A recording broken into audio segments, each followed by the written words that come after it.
18th lecture in the Confluence series that we've been organizing for the past 2 years. Sorry, I'm recovering from a bad cough.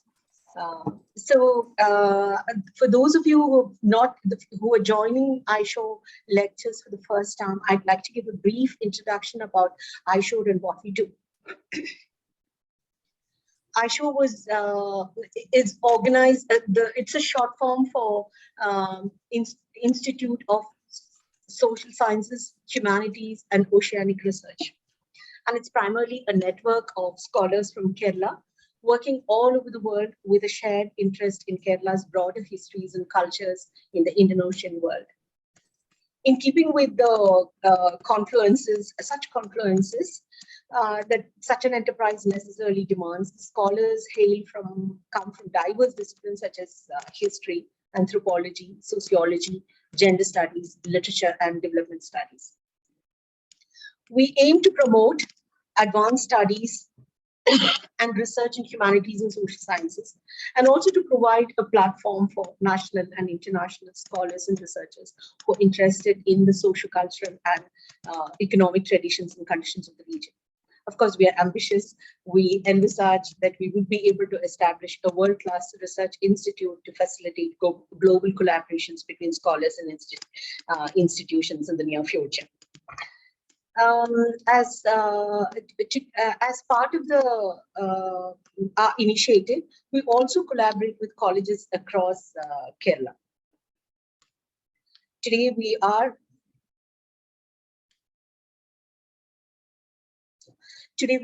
privileged to have Dr. Sonja Thomas, who has done extensive work on Syrian Christian community and other the dynamics of Christian communities at large. So she's going to talk today about caste and Christianity in the Malayali diaspora, which is a very pertinent topic. So I would the further introduction to what she's working on and her areas of interest will be provided by the chair. And I would also like to, on behalf of iShow, I would like to welcome Dr. Sonja Thomas into our midst. Thank you very much for joining us. As I mentioned earlier, we collaborate with colleges, and for this particular lecture, the 18th lecture, we are collaborating with Mahajaraja College, Eranakulam. So we have, and we also have as a discussant, we are privileged to have the young scholar, Irene Promodh from the University of Michigan. Welcome, Irene. And we have the HOD of English at Mahajaraja College, Dr. Rekha Karim, who will be chairing the session, and Dr. A.M. Shinas from the History Department, who will act as the moderator for the session. Welcome, Dr. Rekha and Shinas. And on behalf of iShow, I would like to welcome each one of you who have joined us, and I would hand over to Dr. Rekha to initiate, to be the chair. Thank you, everyone. Welcome again, and thank you.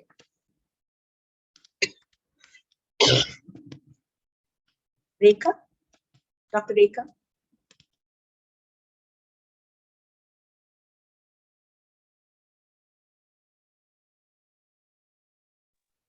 Am I audible? Yes. Yeah. Am I audible? Yes, yes. Oh, okay, okay. I was trying hard for a long time. So, okay, so a warm good evening to everybody present here.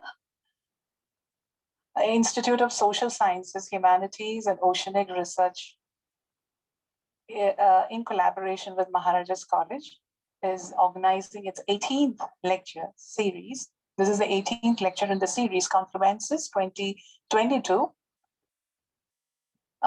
As she has already mentioned, the objective of this program is to sensitize on the importance of social sciences and humanities across discipline, thereby giving a platform for like an umbrella or a platform for exchanging ideas and ideations for critical and creative understanding of the past and present.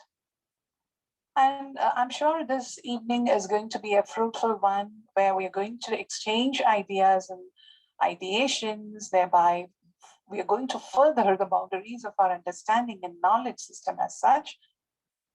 I am extremely grateful to Professor Sonja Thomas, Associate Professor and Chair of Women, Gender and Sexuality Studies, Colby, May, for agreeing to share her time and scholarship with us today evening. I cannot thank you enough, Professor Thomas, for agreeing to be a part of this lecture series, Confluences 2022, to speak on caste and Christianity in Malayalee diaspora. If you look at her areas of expertise, her work engages, mostly her works engage with Christianity, Syrian Christianity in South India, gender issues, critical race feminisms in South Asian diaspora. She has passionately and sometimes provocatively argued and found connections between gender and Christianity, between critical race feminisms and tap dance. Yeah, you heard it right. Tap dance, which is connections with the African American jazz traditions. Recently, I saw a video of her where she's teaching tap dance to her students. That was quite surprising to us because that's something so unknown to us in our academia here, at least in this part of the state. We are completely unknown to that kind of teaching where a teacher actively involves in the process of learning, just teaching tap dance to students. And I was quite surprised. And I would like to hear more from her about the connections between Shim Sham Shimi and the Black feminist thought, which she was talking about in the video. As you all know, she is a renowned scholar and ethnographer and the author of Privileged Minorities, Syrian Christianity, Minority Rights in the Post-Colonial India. That is the title of her work, which was published in 2018. A book on I think that was published in 2018, and I think there is another book in the offing, which she was mentioning in one of her talks, where she was planning to write on missionary, priests in rural, far-off American exotic lands. I don't know. I would like to hear more about that from her. And now we know that Syrian Christians are a demographic minority in India, maybe 2.3 of India's total population and 18.405 in Kerala's population. But still, they are a demographic minority. But despite that, they cannot be considered as a subordinated community thanks to their affluent positions, economically, socially, in all walks of their lives, they have come far off. So in this particular book, which I was referring to earlier, Privileged Minorities, where she's talking about, Syrian Christians and minority rights in post-colonial India, where she says that, there is this too much of fetishizing of religiosity, which tends to homogenize certain, Christian minorities as subaltern people, which cannot be true in the sense that they cannot be, I'm talking about Syrian Christians, where they cannot be considered as a subordinated minority or a community. So ladies and gentlemen, Professor Thomas will be sharing her positionality today with us as an anti-racist, anti-caste feminist, and she will be sharing her ideas, and we are all ears to listen to what she has to say. So I welcome her wholeheartedly to this evening to join us. I once again thank her for joining with us today evening. And as discussant, we have Irene Promodh from University of Michigan. Dr. Shinas is there, who is also a renowned scholar in Kerala. He has spent many books. He is present with us today. He is the discussion moderator. I welcome you, sir, to this function. There are participants from, across the state, I believe, and there are some from outside the state as well. So I welcome all of them to this program, and I'm sure this session will be an invitation to rethink the already accumulated knowledge that we have. So I welcome Professor Sonja Thomas to deliver the lecture. Thank you. And thank you all for having me. And thank you for that warm introduction. I'm honored to be a part of this iShore and what iShore is doing. I promise I will talk about Indian priests as missionaries. That's what a lot of this talk is going to be. And I also will talk about the reason for getting into tap dance, I promise. Okay, so I'm going to share my screen and get started.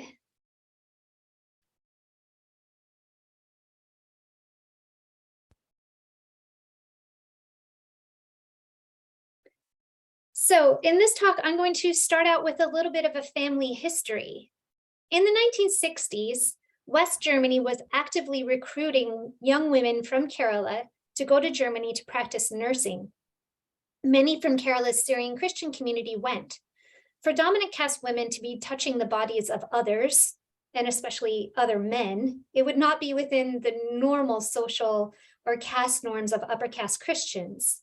As Sheba George has written about the Syrian Christians in the United States, early in their migration, Syrian Christian nurses were mostly from families that had an economic necessity. Many Syrian Christian women who left Kerala at that time to become nurses did so to contribute to their family's income by way of remittances. In Germany, these nurses were called the Brown Angels. And if you'd like to know more about this particular migration pattern, I would recommend Shiny Jacob Benjamin's wonderful documentary on migration to West Germany called Translated Lives. It's on YouTube. My mother was one of these Brown Angels. She and her fellow nurses were all Syro-Malabar Catholics or upper caste Catholics. In India, there are three rites of Catholicism: Syro-Malabar, Syro-Malankara, and Latin Catholic. The first two, Syro-Malabar and Syro-Malankara, have a St. Thomas origin story and are part of the Eastern churches, as are the Orthodox Christians, Kanayan, Marthoma Christians of Kerala. Altogether, these Christians are conglomerately called the Syrian Christians, named because of their Syriac or Eastern traditions. The largest denomination of Syrian Christians are the Syro-Malabar Catholics. The Latin rite comes from the Portuguese missionaries and is part of the Western churches. In Kerala, the Syrian Christians are categorized as forward caste by the Kerala state. Latin Catholics are categorized as OBCs. So there is a caste difference between Catholics. My mother and her fellow Syro-Malabar Catholic nurses from Kerala served in Catholic hospitals in West Germany. She was aided in this migration by a Syro-Malabar priest. And this is some nurses that she served with in the Catholic hospital in West Germany. In West Germany, she met my father, where they had a love marriage. But my father was also from a Syro-Malabar Catholic community and had traveled to West Germany to study medicine. And here's a connection to Mahajaraja's College. My father did his pre-med actually at Mahajaraja's College before he went to Germany to become a doctor. Like my mother, he was aided in his migration by a Syro-Malabar priest from Kerala. After they married and had a child, they struggled. And my mother often talks about hanging washcloth diapers in an attic in Germany where they would freeze. In between school, my dad took a job as a chauffeur to pay the bills so he could keep a work visa and stay in Germany. In the early 1970s, they moved to the United States. My father worked at Howard University Hospital, also called DC General, a hospital that served mostly Black patients in a very segregated city of Washington, DC. The doctors at Howard were pretty diverse. There were Black doctors, immigrant doctors from all over India and other parts of the world. My parents worked from relatively nothing, struggling to pay bills at this time. But there they met other Syrian Christian families and formed lifelong bonds with them in Washington, DC. These young couples were relatively the same age, in their mid to late 20s or 30s, with kids around the same age, from babies to young children. They would have Malayalee parties, mostly attended by Syrian Christians. The exception to their group, their circle in the DC area, was one Ejva couple who were not doctors, and one Muslim Sri Lankan doctor.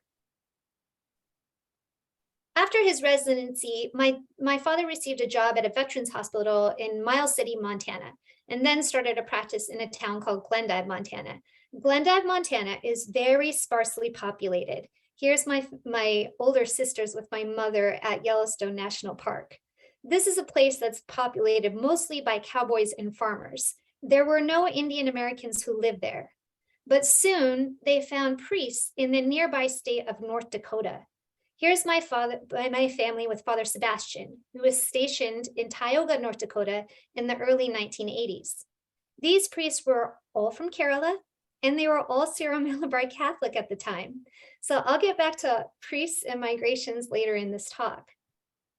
As the fourth child out of 6, I grew up in an area without any Indian Americans except for my family and these priests. And this is why I was in tap dance, because my mother wanted us to do Bharatanatyam dancing, but there is no Bharatanatyam schools and there's no Indian American community. So she sent me to the thing that was the closest, which was ballet and tap dancing. And I grew to love tap dancing. My parents' story and my family's story and my story, while one of daring and unknown, was aided by caste the entire way. The priests in the hospitals in Germany did not recruit Dalit Christians, they recruited Syrian Christians. My parents were able to travel to the United States because the US had opened immigration from India to the US in 1965. Previously, immigrants from India were barred from coming because of what's called the 1924 Immigration Act. This built off previous acts like the Chinese Exclusion Act.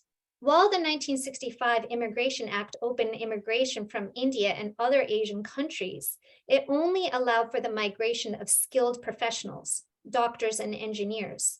So those with an education, with medical or engineering degrees, or with generational wealth and family support were the ones who were able to migrate, leading to a particular demographic in the United States today.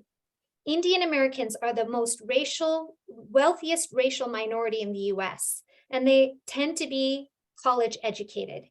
This is a direct result of caste, a system that favored my upper caste Syrian Christian parents and continues to favor those with caste privilege. But I never talked about caste in my family because it didn't affect us. It is a feature of power to have the ability to invisibilize privilege and the networks created through that privilege. And when we're talking about caste, this is known as castelessness. Both the media and academia in the last few decades has focused on the oppressed caste mobilization when discussing caste. In his book, Being Brahmin, Being Modern, Ramesh Berry has argued that this inordinate focus on oppressed caste movements has led to a lack of theorization of how dominant caste power works today. Berry explains how, in the modern period, secularization and progress made for a particular imagining of caste as in the past. Brahmins in post-independence India sought to distance themselves from a Brahmin-centric caste system. Against modern dislike of Brahmin power, Brahmins increasingly sought to keep their casteness under erasure, while foregrounding the secular identities they inhabited, such as being Mysoreans or even manning the apparatus of governance. Since the most oppressed caste necessarily has to deal with casteism, mobilization happens within the oppressed castes. In relation, those who do not have to have that kind of mobilization can invisibilize their caste. Satish Deshpande describes the hypervisibility of oppressed castes and the invisibility of dominant caste as, quote, the central predicament of caste today. The entire casteist system of education has structured knowledge production and downplayed, if not completely erased, contributions from Dalit Bahujan peoples and history. In addition to this, Dalit Bahujan graduate students and professors can face a host of discriminations as academia is very saturated with upper caste academics. And in the tradition of castelessness, dominant caste academics have tended in the past few decades to not study their own communities. To study up or to study dominant caste people, Ajantha Subramaniam has looked at the IIT education and how Brahmin claims to merit work as in a response to subaltern or caste assertion. She examines how castelessness as a subjectivity is produced. When someone is casteist, it is easy for a casteless dominant caste person to see the perpetrator of that abuse as an aberration and not representative of themselves or anyone else in their dominant caste networks. Castelessness is then celebrated as something that has moved us beyond caste. The rhetoric of merit then also fuels the idea of reverse casteism. It gives the label of a hardworking victim to upper caste people who supposedly got in on their own merit. And it finds fault with any Dalit Bahujan person who has to mark their caste on admissions and supposedly were given an unfair advantage with reservation system. As Subramaniam writes, the democratic ideal of meritocracy serves the reproduction of inequality. Castelessness for Malayalis might be especially true because of the Kerala model of development, which has created a discourse in which Malayalis believe themselves to be educated, and educated people are beyond caste. In 2018, the Kerala Education Minister C. Ravendranath announced that 1.24 lakh students did not mark caste on their admissions. This was heralded as the entire state being beyond caste, and very little was reported about the privilege afforded to those who don't have to mark their caste. For educated upper caste middle class Malayalis, casteism either happens in the past, when Ejava and Dalit Hindus were barred from temples, or when Nadar women were not allowed to cover their breasts with a breastcloth, or when people practice distance pollutions. And since we have Sri Narayana Guru and other social reformers, those things are no more. Syrian Christians can form a very particular type of castelessness, where they discuss their minority religion, but not their caste. And here I found this interesting. This is Arundhati Roy was asked by if she, in an interview, if she was Brahmin, and she says, she's not Brahmin, my mother is Christian, and her father later became Christian. So we talk about Christianity, but we don't talk about caste within Christianity. As I discussed quite extensively in my first book, Minority Rights in the State of Kerala most often refers to Syrian Christian minority rights in private education. Thus, Christian as a category and a minority identity will be discussed, while a caste identity of the Syrian Christians, it becomes castelessness or invisibilized. Syro-Malabar Catholics will often label themselves as Roman Catholics, while politically they align themselves more with upper caste Hindus than they ever do with Dalit Bahujan Latin Catholics. In other words, a shared Catholic faith does not unite Syro-Malabar Catholics with Latin Catholics. And we see this all the time, especially politically. Like right now, Latin Catholics are protesting the shipyard at Kochi. It's led by Latin Catholic bishops and Latin Catholic priests and laity. It's not, even though Syro-Malabar Catholics might stand with Latin Catholics in this protest, they're not at the forefront of it. But they are united with Syro-Malankara and Orthodox Christians and often meet together with Narendra Modi to discuss the class issues that concern the Syrian Christians, like falling rubber tree prices or private education or the invented moral panic of love jihads. As Nathan Donald has written, the everyday praxis of Syrian Christianity can be more appropriately understood in terms of jati and not religion. The Christian religious identity of Nadranis does not figure into the mundanity of their life or its social and economic transactions. We hardly find a notion of a Christian community emerging from self-perceptions. In the United States, the recent Baptist Temple case in New Jersey has brought light to the labor conditions for Dalit peoples in the US. In this case, the Dalit laborers were brought to the US in religious worker visas and forced to work under extreme conditions with very little rest, were sequestered from the temple site with no contact to the outside world. The temple was raided by the US federal agents, and this case is ongoing. As I mentioned, the majority of Indian Americans are from the dominant caste, and caste can shape all sorts of belonging in the US. Dalit peoples are 25% of the population of India, but only 1.5% of the Indian American population. This skewed migration pattern shapes larger ideas in the American imaginary about what an Indian American community looks like. And when we talk about Christians, while the majority of Christians in India are Dalit Bahujan, the majority of Christians in the US are upper caste. The Malayalee and Indian Christian networks these immigrants formed and the organizations they created were mostly comprised at the beginnings and continue to be by Syrian Christians. To this day, when we think of an Indian Christian church in the US, we are most likely talking about a Syrian Christian church. But when we think of in South Asian studies, Christians in India, we would think of oppressed caste communities. caste networks can engender a range of exclusions that we call in the United States microaggressions. Microaggressions stack up over time. Dominant microaggressions can occur in the workplace, within places of worship, in schools, and at social gatherings. Dominant caste enclaves also make an environment where those exclusions can thrive. We can understand this quite easily. If you are the only woman in a space that's male dominated, you can face a range of discriminations. Some of them may be inadvertent, but some of them can absolutely be on purpose. Dalit Bahujan peoples in the United States have shared stories of exclusions, trolling and harassment, doxing, rape and death threats, casteist slurs and so-called jokes, discrimination in hiring and opportunities for promotion or leadership positions, discrimination in housing, sexual assault, threats of deportation, and retaliation from dominant castes for speaking out against casteism.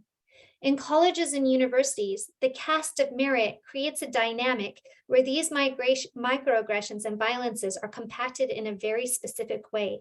Dominant caste peoples may believe that Dalit Bahujan graduate students and professors are not as qualified as them. Casteism can manifest itself then in subtle ways, like doubting the validity of a Dalit Bahujan people's scholarship, or actively encouraging a scholar from an oppressed caste group to not study caste. Or it can be not so subtle. Dalit Bahujan women can face sexual harassment, misconduct, and assault at college and university campuses. I'm going to turn now a little bit to talking about caste as a protected category in the United States, in the tech industry a little bit, but mostly in colleges and universities, before I once again return to talking about caste and Christianity with Malayalis, and especially networks and the migration of priests from India to the United States. In recent years, some of the US has been grappling with race and specifically anti-Black racism that has shook the country. The murders of George Floyd, Breonna Taylor, and so many others have sparked street protests throughout the country. And finally, some of the murderers of Black people are being held accountable. We are also starting to talk about prison reform, policing reform, the way we don't teach about issues of race and the histories of people of color.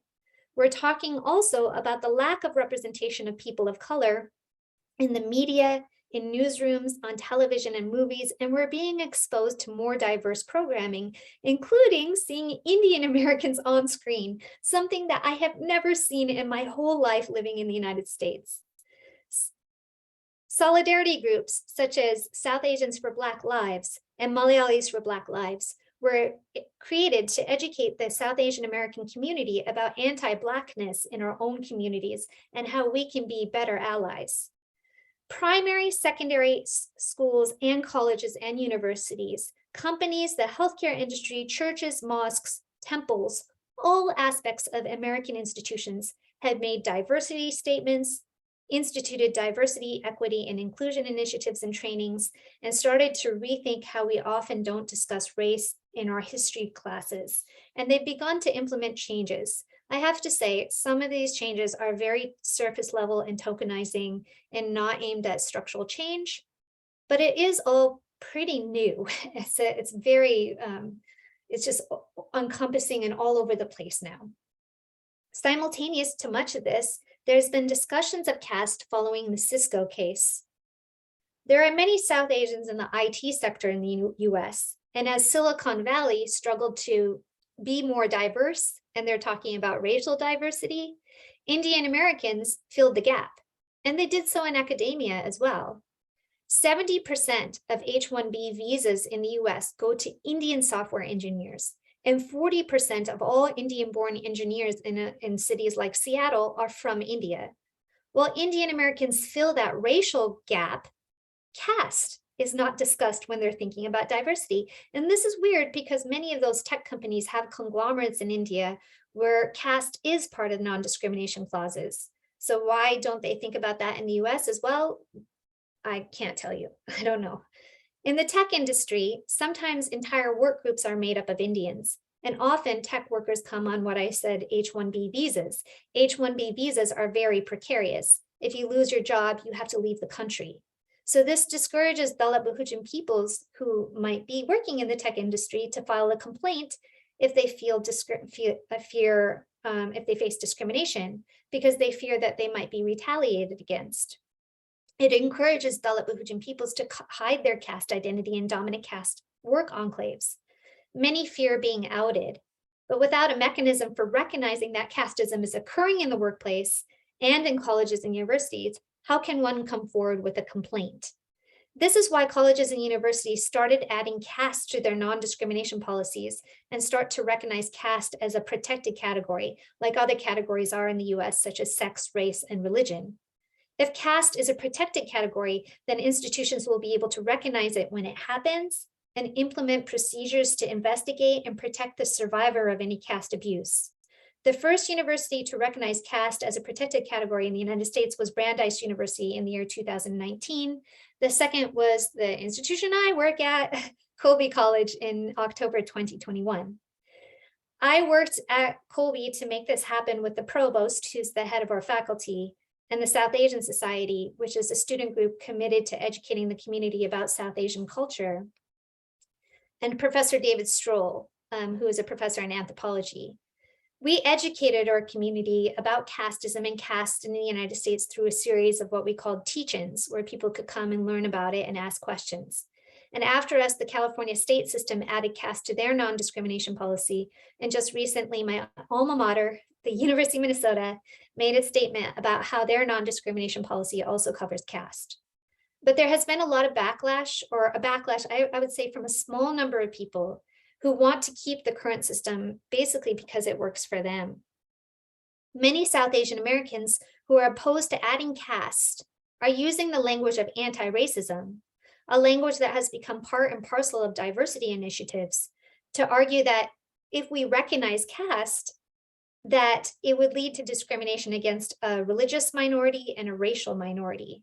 Without any evidence, these opponents to adding caste to non-discrimination policies are calling the mere mention of caste Hindu-phobic, or alleging that Indian Americans are going to be targeted with racial abuse if caste is added as a protected category. And here I wanted to show some videos on this happening, but for the sake of time, I edited it out. For the first time I started hearing about this term Hindu phobia, I went straight back to Christian minorities in India. Caste privileged Christians have used that language of minority rights to talk about being a numerical minority and being vulnerable in India, while being silent about casteism within their own communities. So it's easy to see the similarities here with this charge of Hindu phobia in the US. By speaking about Hindu phobia, we not only divert attention from what is happening to oppressed caste peoples in the US, we fail to see how casteism happens in other religions like Christianity and Islam. So why are some loudly claiming that they are the ones being victimized when someone mentions caste? South Asian Americans can and do face racial discrimination in the United States because they are a racial minority. And South Asian Americans are often religious minorities in the US. Hindus, Muslims, Sikhs, Jains, Buddhists, Parsi. But the majority of South Asian Americans, as I mentioned, are dominant caste and come from dominant caste backgrounds, including myself, including Mindy Kaling, including Kamala Harris. Just because you're a religious minority doesn't mean that you are immune from oppressing others by way of caste. What is happening here is called Savarna fragility. Savarna fragility is a state where even the most minimum amount of caste stress becomes intolerable, triggering a range of defensive moves. These moves can include the outward display of emotions such as anger, fear, and guilt, and behaviors like argumentation, silence, and leaving the caste stress-inducing situation. These behaviors in turn function to reinstate caste apartheid. This fragility can be manifested in many ways by claiming that caste is too controversial to talk about, or it's a debate. And so we just silence conversations because we're like, oh, it's really too controversial. We shouldn't talk about it. Fragility can lead to argumentation, which includes claims that casteism is a thing of the past, or it no longer exists, or somehow it was left behind in India and magically disappeared when we went to the US. Another argumentation that comes from caste is that, what I already discussed about reverse casteism, or to flip the script and say who's the victim, to talk about one's minoritization as a racial minority or religious minority. In flipping that script of victimhood, caste deniers can actually elide the actual discrimination that Dalit Bahujan peoples are experiencing in the US. I'm going to break again and go back to what I promised I would talk about, which is Indian priests in the US.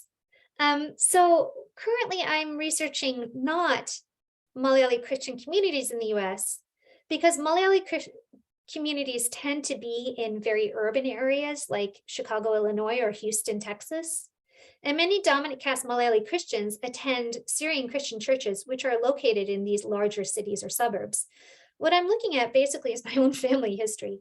I'm interviewing white priests and priests from India who are coming to areas of the United States without a large South Asian population to serve mostly white Catholics in very small parishes, or they go to indigenous places on Native American lands. So I'm interested in this racial dynamic between Indian priests and largely white and indigenous populations, and the movement of priests who do a very particular type of labor. They are not doctors or engineers. They're not software engineers. This is an Indian American community that is migrating for the purpose of religious work. And so it's a kind of interesting migration.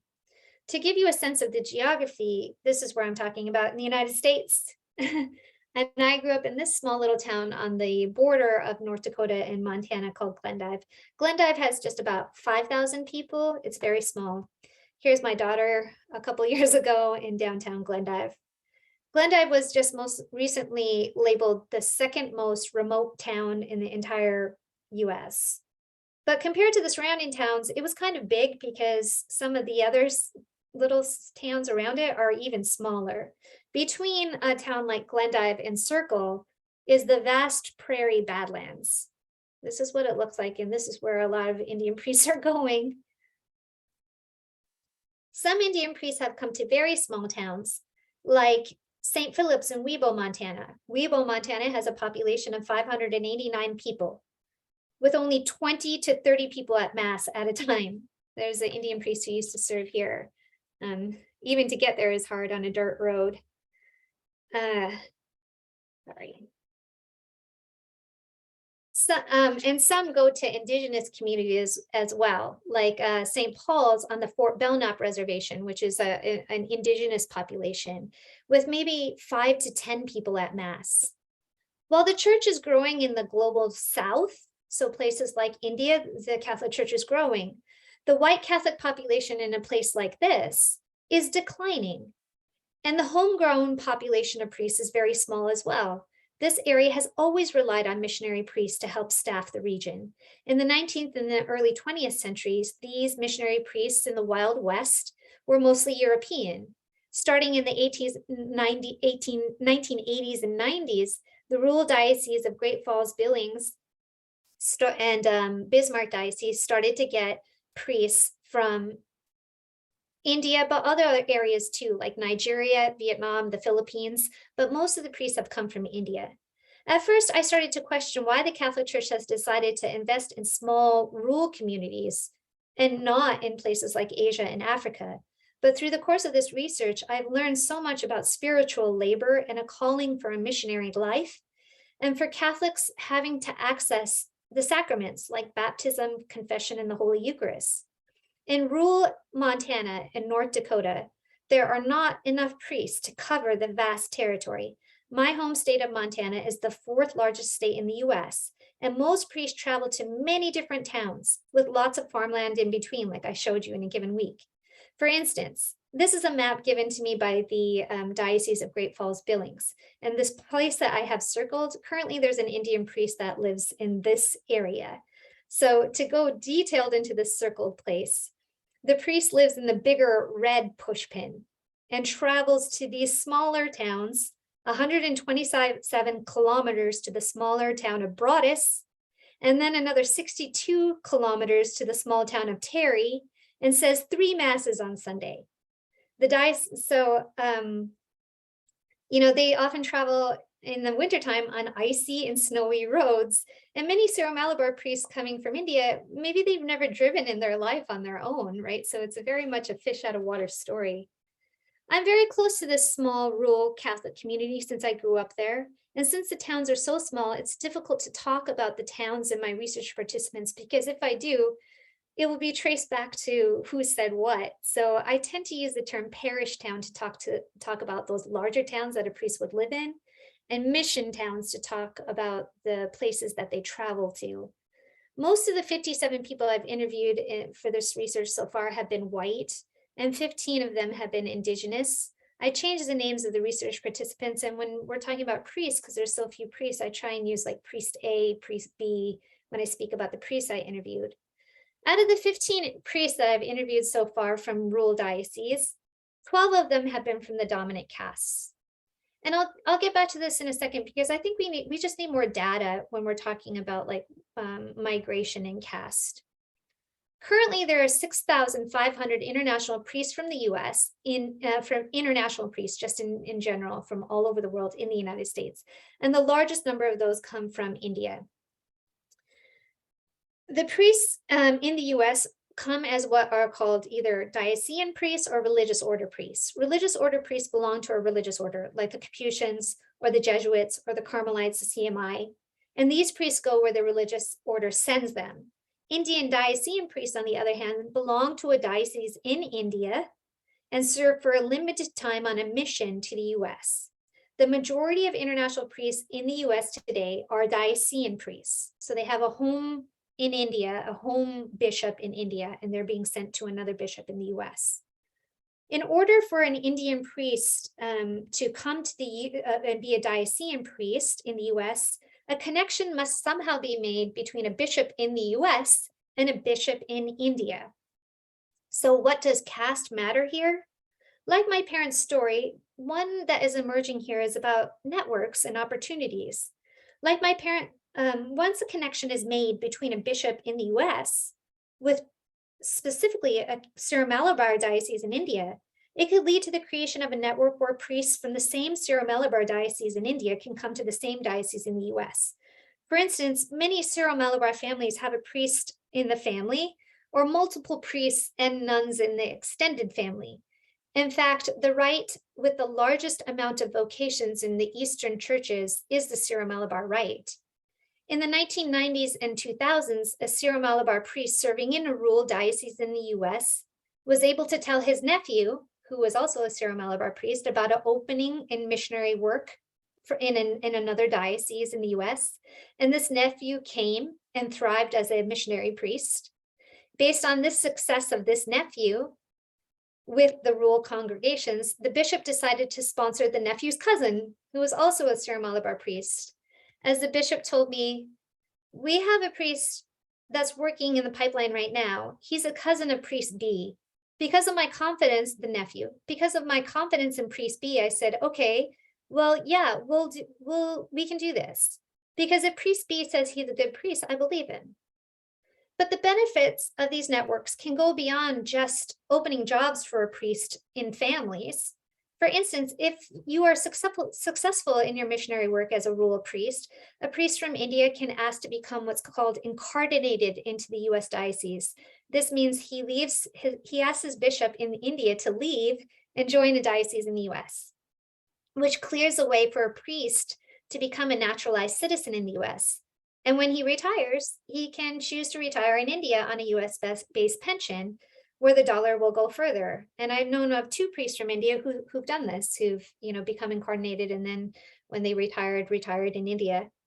Some Syro-Malabar priests in bishops in India have insisted that missionary priests send their paychecks back to the Syro-Malabar home diocese first, where the bishop takes part of the pay for the home diocese and then gives the missionary priest in the US a small stipend. They're not supposed to do that, but that does happen. This means that the money from these missionary priests are making are specifically benefiting Syro-Malabar parishes in India, and potentially not Latin Catholic churches. Donations can also be raised in a parish and sent back to fund projects in India. Missionary priests can also send remittances to their family. And To be clear, okay, like, and this is where I say we need more statistical data. I put Syro-Malabar in parentheses because this type of funding and remittances can also help Latin Catholic churches and Latin Catholic families. But if the majority of priests on missions from India in the US are from the dominant castes, this will mostly then go to potentially fund dominant caste families and dioceses.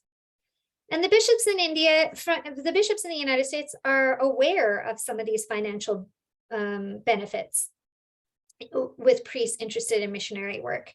As Bishop Warfel, the Bishop of Great Falls Billings Diocese, told me, I'm very careful because I don't want someone coming here just as a stepping stone in order to get to the States. I've seen that happen where somebody came here, they got out of an impoverished situation, they get a permanent visa, and then they go out and they get a job someplace else. And they kind of hit the promised land. And that's no good. I want a true sense of vocation of service. So back to this thing of we need more data. My research methods are historical and mostly ethnographic, but I'd like to gather survey data on how many priests in the US are bi-ritual in a dominant caste rite and a Latin rite. Because for a Syro-Malabar priest to come from India and be a diocesan priest in the United States, what is needed is a bi-ritual faculty from the Holy See to administer sacraments in the Latin rite, because churches in the US and especially rural America are all in Latin rite. I recently taught to the Center for Applied Research in the Apostolate, which is an organization that gathers statistical data on Catholics and Catholic priests in the United States. They've done a couple of books on, the migration of international priests. The official Catholic directory, priests are identified by diocese that they serve in, and not their diocese of origin. So even collecting this information is difficult. But I think it's better to think about rite when we're trying to think about issues of priest and migration and caste. Because if you ask dominant caste people specifically about castes, again, go back to the beginning of the talk where I'm talking about castelessness, people will say, no, it doesn't happen in Christianity. We don't have it, right? So we can't really we have to inform how we're asking about caste through understandings of castelessness. We may get a better picture of caste with Catholicism if we think about rite. Syro-Malabar, Syro-Malankara, and Kanayan priests are diocesan missionary priests in the United States.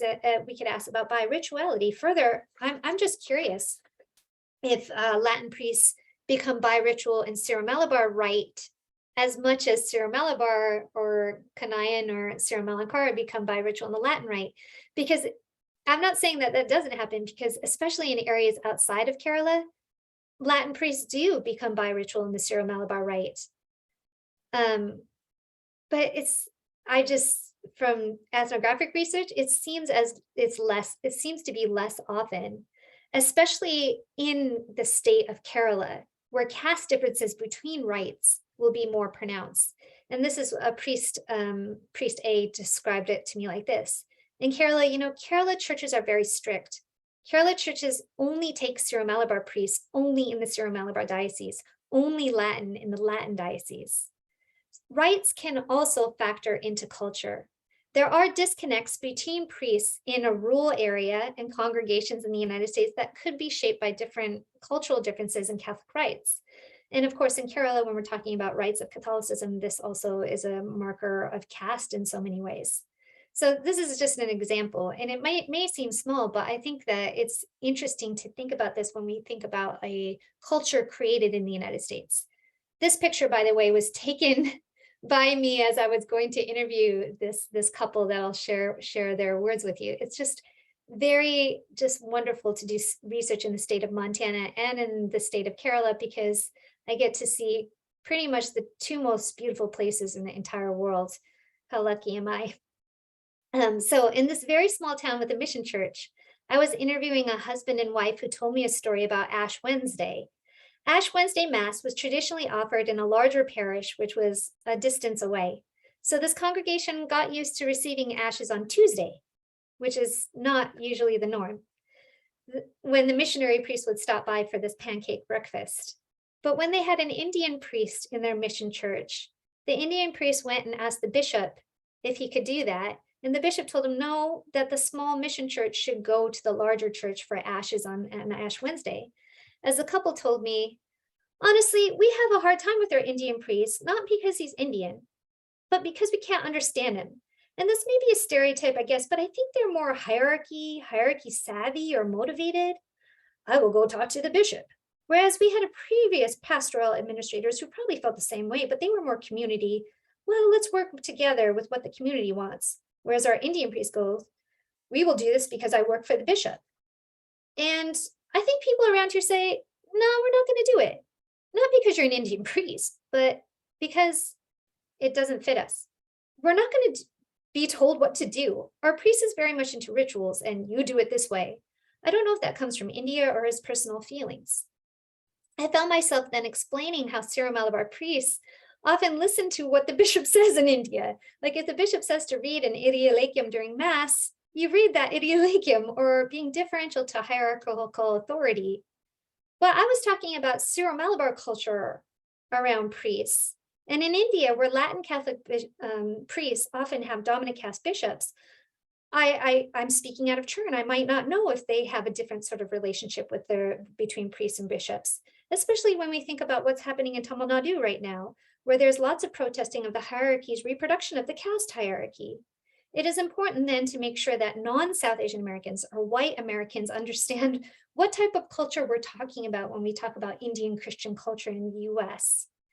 Because, as I mentioned before, with thinking about the skewed migration pattern in the US from dominant castes, the dominant castes have the most power in defining what South Asian minority culture looks like, and thus sets the term for what is inclusion and exclusion in the communities they're a part of.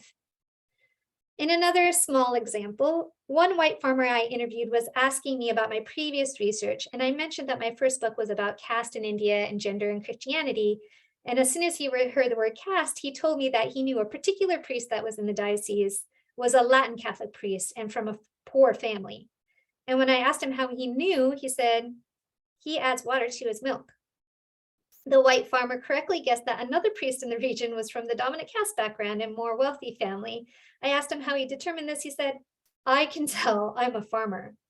So these differences can shape one's congregation's relationship to priests and a priest relationship also to bishops in the US.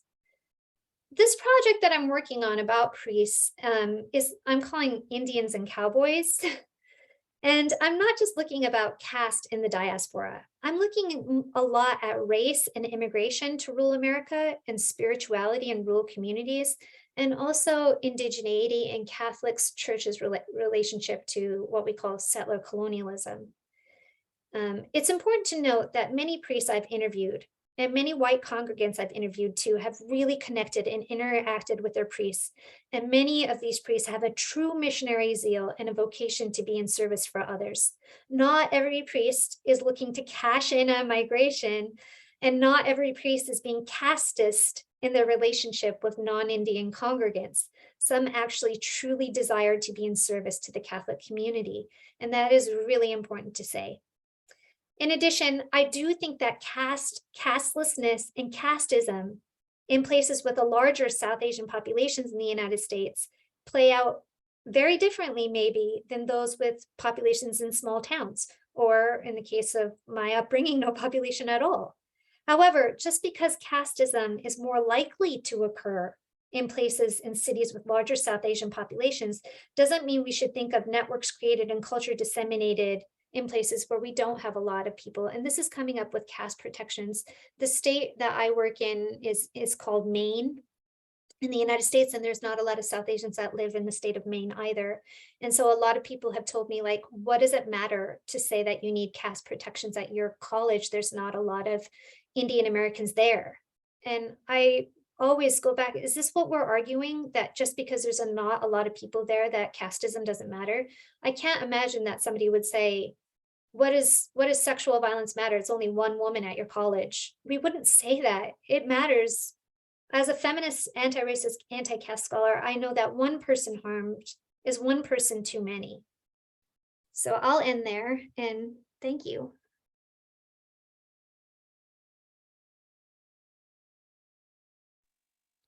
So how do I stop the share? Okay, stop share. Am I audible? Yeah. Thank you. Thank you, Dr. Sonja, for that enlightening and invigorating talk on caste and Christianity in Malayali diaspora. I think I have a few questions to ask, but I will ask definitely after, in the process of question answer session. I think we have Dr. Irene Promodh waiting here. Yeah, is she here? Who is our discussant? Yes, I'm here. I'm just Irene. Please go ahead. Please go ahead. Thank you so much, Doctor. And thank you so much, Dr. Sonja Thomas, for this fascinating paper. There's so much to get into. And I think I'll just start in the order in which you actually spoke, in the order of your presentation. I just have 3 questions mostly. The first one is, when I was reading your the first part of your paper, I found it helpful to think through the networks of recruitment and all of that in terms of what Joya Chatterjee, for instance, calls mobility capital, which is looking at post-partition Bengal and how some people using their privileged networks especially land up in the UK as opposed to the US and elsewhere. And it was just this fascinating parallel with what you were talking to, as in, how these privileged recruitment networks that bring nurses and professionals from Kerala to the United States, how they work. And what I'm curious about, even from your own story of your own upbringing, as well as the people in your community, is how some host destinations, like some places in the US, how those come to be preferred over, I suppose, the most prominent counter example would be the Gulf, for instance. So how certain host destinations come to be preferred over others. What are the networks of recruitment within families? How does it basically happen? What enables these home host connections, and are there like familial preferences that basically give way to a family or a community moving to one place as opposed to another? My second question was, it actually, the term that you invoke, in which I've heard since coming to the States last year, was Savarna fragility. And I was struck, obviously it's a neologism that seems to have emerged among the Indian American community, but it obviously has a shared, it's a cousin of the term white fragility to some extent. And it seems to have this shared kinship with this already pre-existing term. So there's this US-based genealogy that's riffing off of what's already seems to have pre-existed because of the history of race in the United States, and white fragility being a thing that's talked about specifically post-BLM. And the central claim that you make in the middle of your paper is, in flipping the script of victimhood, caste deniers elide the actual discrimination Dalit Bahujan people are experiencing. And what struck me is that this doesn't seem to be a script that Indians in the United States came up with on their own, independently of anything else, but these pre-existing scripts of racial abuse, discrimination that already existed in the United States seem to now be hijacked and appropriated by these dominant caste Syrian Christians who come into the scene and seem to be, and please, like, I'm curious, I don't know. So I'm just asking, but and this is my guess from what you've said so far, is that they seem to be searching for some category, some way that they can make themselves and their some oftentimes unfounded fears of abuse and discrimination legible to those outside of their communities by using these pre-existing terms of racial abuse, by being a minority in the United States, even though they obviously come with a whole lot of caste privilege, especially within the Syrian Christian community.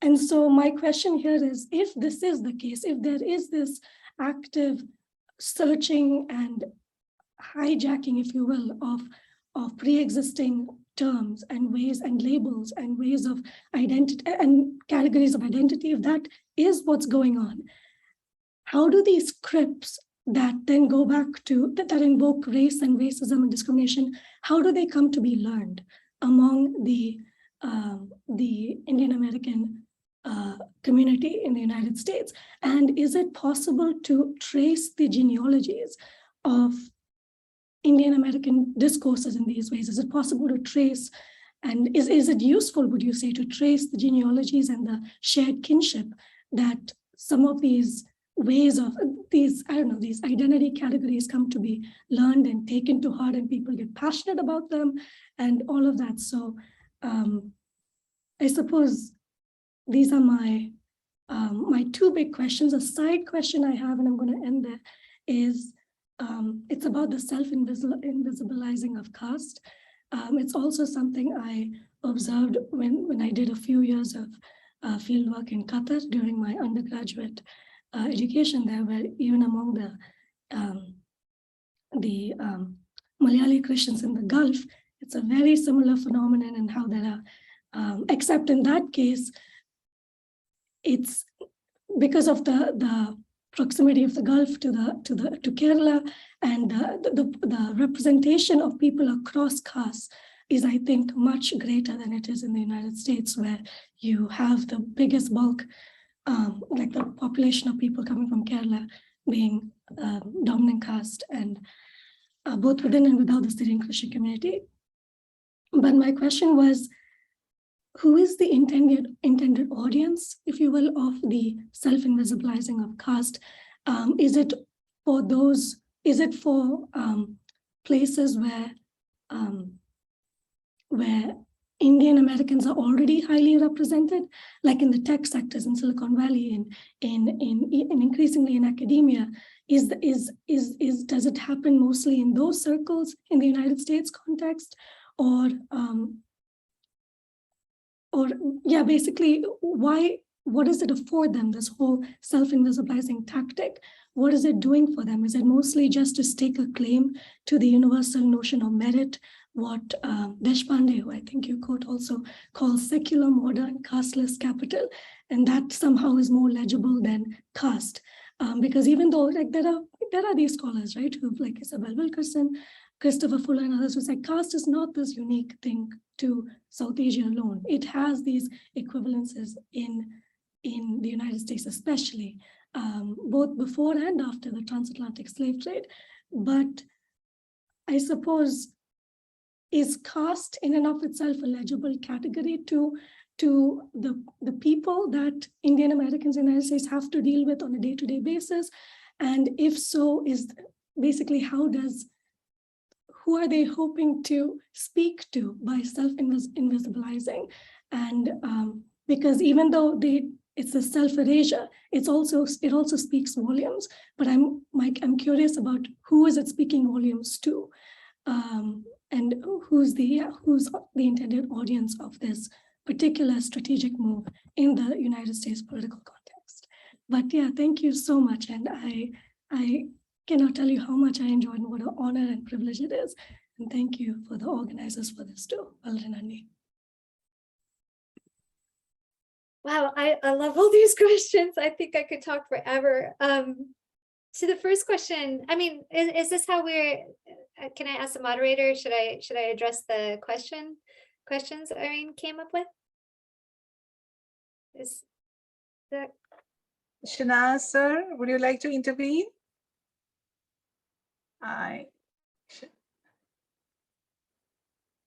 Is he here? Maybe stepped away. I can answer too. Right, please go ahead. Please go ahead. Okay, so with mobility capital, you know, there's I was just going to try and check it up, but there's a book about, like, I think it's called Behind the Lobby, and it's about Gujarati migration to the United States in the hotel industry. And he talks very clearly in there that this is a different type of migration pattern, that Patels maybe went to different countries in Africa first. And, you know, if they're kicked out of Fiji, they might go to UK and then come to the United States. So the migration patterns definitely are very different. We have like Syrian Christian nurses going to Germany, but we also have Syrian Christian nurses coming to the United States, right? Like, so why does people get involved in nursing? And why does the Syrian Christian community, are they known for nursing? I know there's been a lot of work on Filipino nurses as well on this kind of topic about like, okay, this is something that we can do. Why are there so many Patels in the hotel industry? We can look at Gujaratis and migration and what the host destinations that they come to, like doctors in rural areas. Many people who are Gujarati who might own a hotel might go to a place that's not urban either, right? Like, so, but then you see the tech workers going to mostly Silicon Valley or Seattle, coastal cities, so that where the jobs are, I think really matters. And when we're talking about priests, this is why I find priest migration so fascinating, and nuns migrating from India. They go where there's a spiritual need, which could be anywhere, right? Like, so when I talked about like changing my direction in thinking, I was really thinking that, you know, we're investing, the Catholic Church is investing in places that are literally dying. A lot of rural communities are aging, and people are moving out of rural communities because there are no jobs. And so if you are an Indian priest and you are like working at a school with hundreds of students, and then you come to Webo, Montana with 20 people at mass, why are we spending money on making sure that church is open versus like the faithful in India? Like, it doesn't make any sense. But, you know, I've talked to people who really needed to have anointing of the sick, and they're so thankful that a priest is there, because without a priest, how can you fulfill your spiritual your soul, right? Like, so it's just a different type of service and labor. And so that can be anywhere. That's why I find that fascinating. Now, your question about Savarna fragility and flipping the script, I think a lot of dominant caste peoples don't like the word Savarna. You know, so I was at a panel discussion, and there was a dominant caste person who was angry that people were even using the word Savarna. But when we're talking about, a lot of people don't like the word Brahmanical patriarchy too, which is, and Chakravarti comes up with this term to talk about the intersections of caste and patriarchy. And it reminds dominant caste people too much about Brahmins. And so they're like, stop being mean to Brahmins. Like, but Brahmanical is trying to talk about the intersections of caste and patriarchy. And Savarna fragility has been the term that we use. I really just feel like I always tell my students, who is the one that we should be the most concerned about? Like, I teach in women's studies. So as a feminist, we must lift every voice. We can't just lift the ones that are at the top of the pile, right? Like, so who is the one that we're most concerned about? And if we can change our minds around that, then we have a better idea of how social justice can and should be working, right? But it is true that a lot of dominant caste peoples will say, like, I'm the one that's victimized, but we see this, as Irene, you said, like, Christians in the US, evangelical Christians in the US, really angry about the war on Christmas. Like, why does everybody say happy holidays? We're not saying Merry Christmas. This is a Christian community. We should call it Merry Christmas. You know, if you say happy holidays, you're victimizing me and my Christian identity. I would recommend that we all look at this book by Katie Oliviero, who's a colleague of mine, got her degree in women's studies. She wrote a book called Vulnerability Politics that talk about dominant groups, like men feeling victimized by by feminism, or like, and to think about like how dominant groups can take this script and flip it with victimization. It's kind of a really clear playbook, which is one of the reasons why I said you can see the same playbook being made with minority rights in India, as the Syrian Christians are talking about minority rights without talking about caste, as you can see with Hindu phobia rhetoric in the US, right? It's almost the same. And I'm interested in some of those patterns that are happening. Yeah. And then vulnerability and issues of how do we come to learn a lot of these things? I saw in the chat there was a question about color in caste. So I've talked about colorism a lot in my first book, where I was talking about Aryan and Dravidian identities, and the idea that particular types of people are working in the sun on particular types of jobs that are associated with the slave caste. Sonal Mohan's book, Modernity of Slavery, is what we should all be reading, right? And how this can even form a template when we think about how they're learned genealogies, right? Like, or where they come from in the US. So a lot of people now in the US are talking about anti-Blackness in South Asian communities, that this is not just suddenly a lot of South Asians are anti-Black, but how is it tied to issues of labor and color? And, you know, and the word that we use in Malayalam all the time is karambi. Don't go outside, you're gonna get karambi. You'll never be married if you're karambi, right? Like the idea that a woman's life chances are based on marrying within the caste and within the faith. And part of that is skin color, is tied to issues of caste, right? Like, so they don't just come out of nowhere. And then lastly, about castelessness and who's the audience of castelessness, where people are maybe already represented. Well, I think one of the things that we should be thinking about is that for investment in castelessness is not just about like, it's about keeping power, but not in the way in which like, I feel powerful, I'm going to be mean to you. Masculinity studies talks about this a lot too. If men have all the power, why do a lot of men feel like they're powerless? Because it's not exactly about having power and wielding it as much as it's cutting off access to others. To say, I am part of this and it served me, so I'm going to make sure that it's not something that you can get into. You can't come into this club type of thing, right? So this castelessness, it can just, I mean, the idea that we just got over caste just by the reservation system in a generation is just ludicrous. Just as much as it's ludicrous as we got over racial discrimination by, you know, Brown versus Board of Education in the United States has eliminated racial discrimination. But this is the rhetoric that I hear a lot, just as much as we say something to the effect of, we used to have that in the past, but now we don't have it because Sri Narayana Guru came along, almost the same verbatim with race, like Martin Luther King ended that, right? We don't have that anymore. So who does that rhetoric serve? What does it serve? Who says it in what forums? It's often said in a way to keep the status quo. And keeping the status quo is about making sure that anybody who's trying to assert their rights is pushed out, right? Yeah.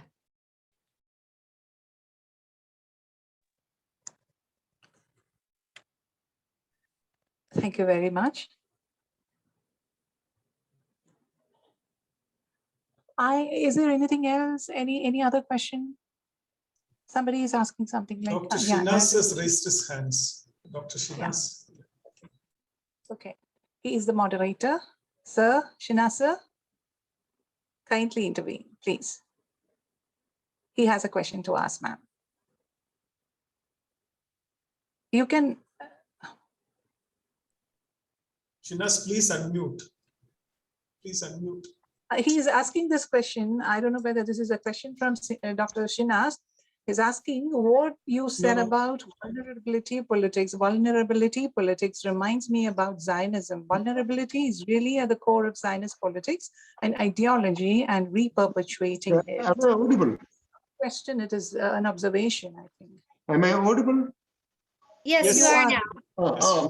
My question is, Thomas, the thing is that we have been reading about the growing clout of the diaspora Hindutva, what Benedict Anderson termed as long-distance nationalism in the US and in UK and some Western countries.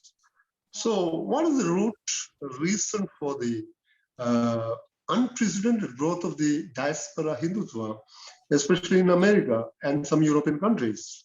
And I have read, Romil Tabor has written in one of her recent books that the Hindu right-wing nationalists here in America and UK are more virulent, more aggressive in their nature than the indigenous Indian right-wing Hindu nationalists. So, what is the root cause for this growth of diaspora Hindutva in the United States of America? Yeah, I just put an article in the chat that talks about not just Hindutva, but the idea that, you know, Indian Americans can be these liberal Democrats and then support Hindutva and what that's all about. This article is so good. It's called I remember an article in a book about Vinay Lal. He wrote Vinay Lal. Am I right? Yes. Oh. And yes, I would say like it's I just recently was talking to a fellow academic and it said white supremacists trolling academics who are trying to work on race is really bad, but it's nothing compared to Hindutva, right? Like to even speak out about some of these issues you can face in an academic setting, you can face so much doxing and trolling, death threats, rape threats, especially if you're a Dalit Bahujan scholar. So why is it more strong in the United States? Well, we can see that this demographic is very, very privileged in the US, right? So again, I'll go back to some of the things that I just mentioned, like when you're used to having that power and privilege, cutting off access to others and making sure others cannot have it becomes a sole focus, right? Why it happens, I just I don't know, because like as somebody who is from my parents from a minority group in the United States, suddenly when they came to the United States, they're in a majority group.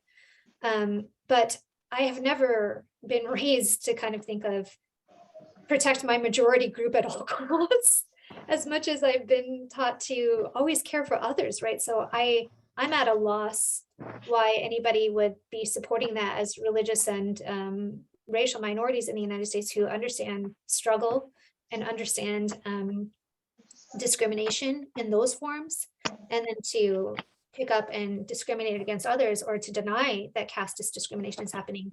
I can't fathom it. All I can do is like say, like, we just have to educate as many people as possible. That comes back to Irene's question a little bit too, because how is it with castelessness and the audience for castelessness? If that is the dominant way in which people are understanding Indian Americans, how can you make caste legible? And that's why I think so many Dalit activists are trying to say, can we even add it to a non-discrimination policy? So when it happens, we can do something about it. Because in the Cisco case, it wasn't in the discrimination policy. So even if they found discrimination happening, there was nothing that they could really do about it, right? And I've heard a lot of people say things to me like, well, it's covered under ancestry. And I would say we would not say this to any other thing. We would not say, don't worry, race is covered under ancestry, because we do this within something that we consider Asian.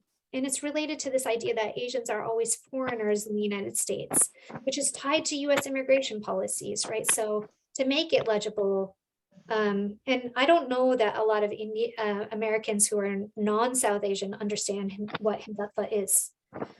There was a Hindutva conference in the United States. The people who were involved in that conference got trolled really bad, doxed and death threats. The institution I'm at right now, when I'm on sabbatical, Lehigh University, was in support of that conference. And then they got hundreds of emails every day, like from people who supported the Hindu right, who were threatening, right? So yeah, it's bad. Thank you. Thank you. Professor Thomas, I have a question to ask. Yes. Yeah. So is there a serious lack of study on Zero Malabar Christians? Of course, there are some liturgical studies by theologians, but despite that, there is no serious academic or ethnographic studies on Zero Malabar Christians, as you write in your book. So I'd like to know more about what would be the possible reasons for such, a lack of or a dearth of knowledge there. Yeah, I found that too when I first started researching, and that's very odd because they're the largest group of Syrian Christians, number one, and number two, they they hold a lot of political weights in the state of Kerala, right? And I argue in my book nationally, when we're talking about minority educational institutions. One, I think, is that there's a long tradition of missionary scholarship, like scholarship on missionary work. So that's one of the reasons. Okay, so I'll go back to like one of the reasons, even before like thinking through missionary work, Christians are a later addition to understanding minorities in India, right? Like usually when we think of minority religions, we're thinking of Muslims. And Rowena Robinson's work is really good here. Her book, Christians in India, like starts with a whole introduction where she's talking about like why we talk about Christians later in South Asian intellectual history. But then you add to that,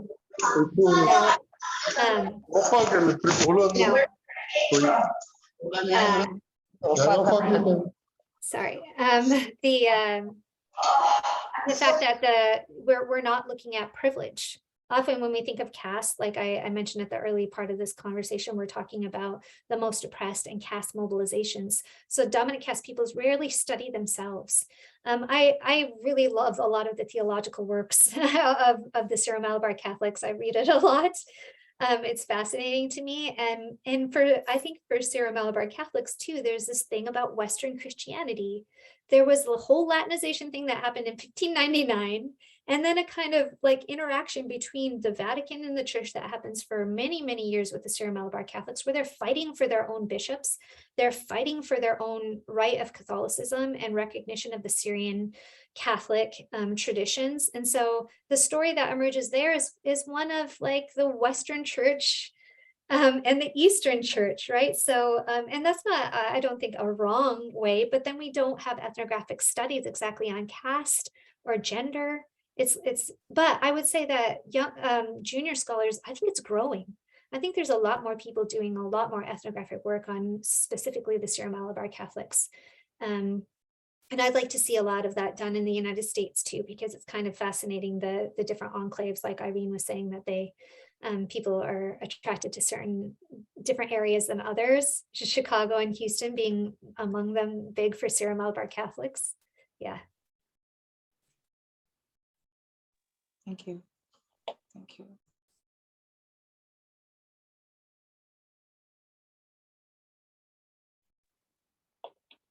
Shilpa has raised a hand. She has something to ask.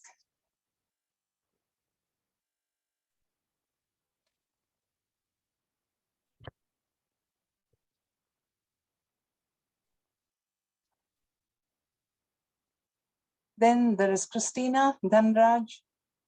She has also raised a hand. I think that's Sam.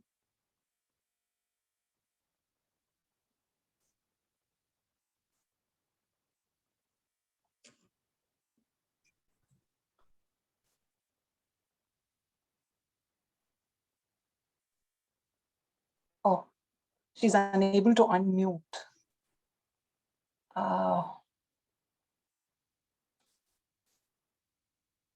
Thank you. Hi. Hi, Sonja. Thank you so much for this conversation. Really, really appreciate it.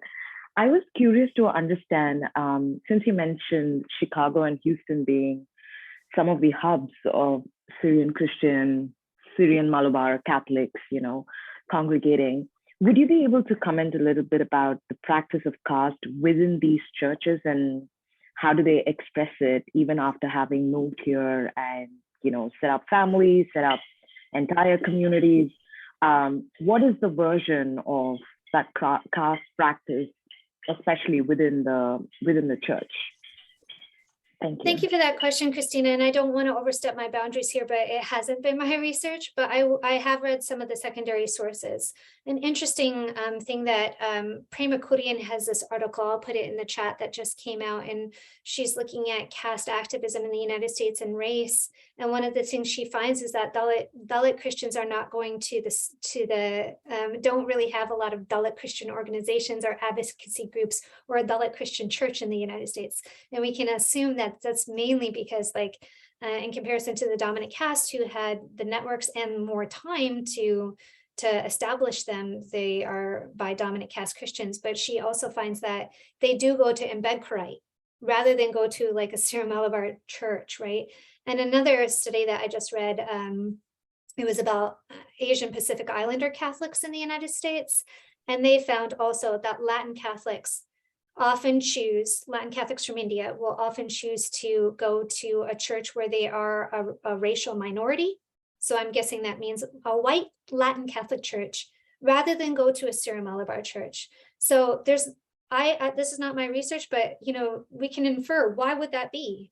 And then if we're thinking about issues of enclaves and access and feelings of like, if you're I know this as somebody who's always lived in predominantly white spaces, when you're the only person of color in the room, the types of aggressions that you can have, even the smallest ones, like asking you like, I don't know, do you really belong here? And you're like, oh, like, would you ask that to my white colleague, or you're only asking that to me, right? Like when you're the one of many and you're trying not to out yourself in your caste, it could, maybe we can say it could feel alienating, but I think we need, like Dr. Karim was saying, more ethnographic research on the Syro-Malabar community, and especially in the United States.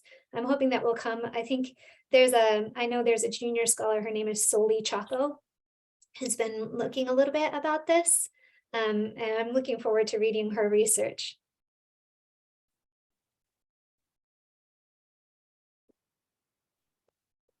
I'll put that article by Prema in the Prema Kurian in the chat. It's really good.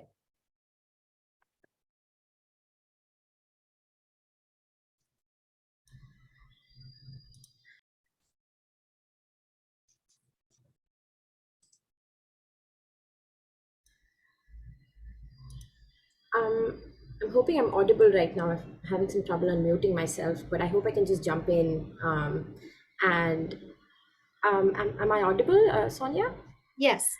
Yeah, okay, yeah. Hi, it was a pleasure hosting your work at the Allah blog, and it's even more of a pleasure to look at how your work is proceeding in new directions, and it's really exciting work. As you were speaking, I was reminded of some very productive parallels with this recent work called Out of Time by Rahul Rao, where he looks at the sort of globalization of ecclesiastical practices in the Anglican Church between the US and Nigeria and Uganda, and how that shapes anti-sodomy legislation and homophobia, or what he calls queer animus more broadly. So I think what struck me was, you mentioned the fact that a lot of these priests from Kerala perform spiritual labor, they fill a spiritual need. So there's clearly like an economy that's at work here.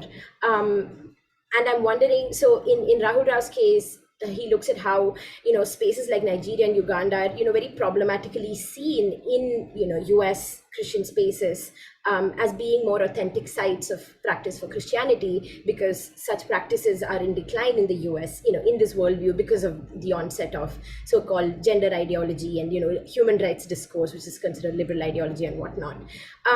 So there is a certain valuation of the practice of Christianity in these elsewheres in the third world. And I wonder if there are similar, there are parallels to be drawn with how there is a demand for priests from India, and if there is, more than just like, oh, there is a deficit of, white priests or whatever priests in these rural communities, and they're bringing in people, but why priests from India? Why priests from Kerala? Like, is there like a symbolic sort of valuation that's happening? Like, are Indian Christians better Christians now?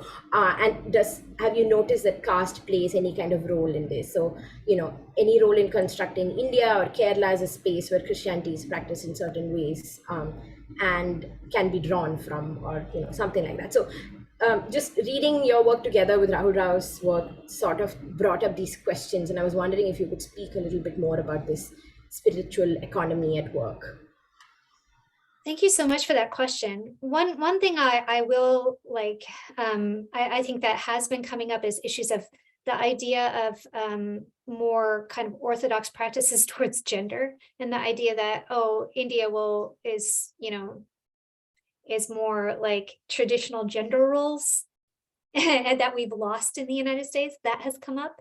The kind of issues that have, I don't even know how to say this correctly, but like some bishops and or priests who are trying to help Indian priests come over. There's two places. One of them has been closed down recently, I think, to give priests from India a kind of crash course on here's how to do homiletics in the United States. And they mentioned like, don't talk about gender, like don't like, you don't want to say something patriarchal. So this kind of conception that, you know, there are going to be more patriarchal gender roles, which could actually appeal to a large conservative Catholic community in the US. And it has come up in some of my interviews that I've done. Like he clearly, you know, this priest is very more traditional, is the words that many of the congregants choose to use. And another thing, like I have interviewed many white congregants who've talked to me about the priest has come in and instilled things like holy hours, Bible study groups, where they were used to the priests coming to maybe like a high school football game, the white priest, and suddenly this priest is like, no, everybody should come to a Bible study. And the word that comes up more often than not is that Indian priests are more holy. So again, the idea that the Indian priests are going to be like doing daily prayer and things like that. So it has come up, actually, that idea of more traditional ways, because we've lost them in the United States. But it also, like, I'm also looking at cowboys who will say like, we're used to it this way. This is a different way. So that it comes up in those kind of conversations as well. And I wonder about that idea of like how colonialism or a post-colonial kind of view of the India or a place that is the non-West is going to be more traditional, more backward, while we are more progressive. And then it plays on top of what we call settler colonialism, because they're going to places that, you know, this is where people might know Montana because they know General Armstrong Custer. Custer's last stand was fought in Montana. And we're told it growing up in Montana from a very settler perspective, where no survivors. And then of course, when you interview Indigenous people, like, yes, there were survivors. Indigenous people won that war. The Lakota and the Northern Cheyenne won that war, right? So the Catholic Church has not been, I mean, it's an arm of the settler colonial state, right? So places like St. Labray on the Northern Cheyenne Reservation, which is a Catholic school where Indian priests have come to, you know, so you have this kind of understanding of, you know, maybe this colonial world understanding of an Indian priest being more traditional and maybe backward in an American imaginary, set on top of an imaginary of this land is for us. It was wide open. We, you know, white settlers deserve this land, and then coming onto a native reservation. So that's how I'm working on it, Shilpa. I'm like trying to think through that idea of, you know, tradition and prayer and holiness through understanding issues of racial expectations and colonization, two types of colonization, you know, extraction colonization and settler colonization.